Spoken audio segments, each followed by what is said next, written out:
Over the course of these lessons, you've had a chance to work with formulas and functions in Excel. You learned that a formula is comprised of functions, arguments, calculations, and cell references. You explored different methods for constructing formulas and inserting functions in a worksheet.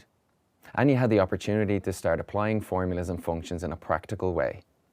You learned about the difference between sorting and filtering and how both of these features can be applied to organize and arrange how data is displayed.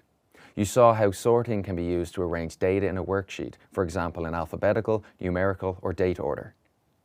And how filtering can be used to refine the data in a worksheet so that only data within certain criteria is displayed. You explored what cell and range names are, why they're useful, and how to add range names to the data in your worksheet using the name box and the new name dialog box. And looked at how to edit and delete range names as well as how to use cell and range names in formulas.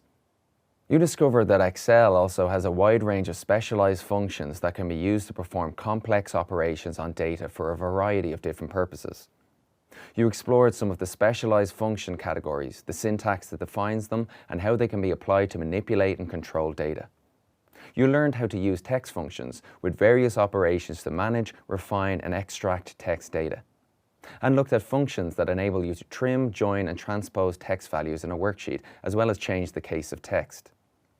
Finally, you learned how to use logical functions that apply conditional logic to produce a true or false result, which can be used to analyze and organize data. And examined the main logical functions and, or, and if, and explored some examples of how they can be used with data.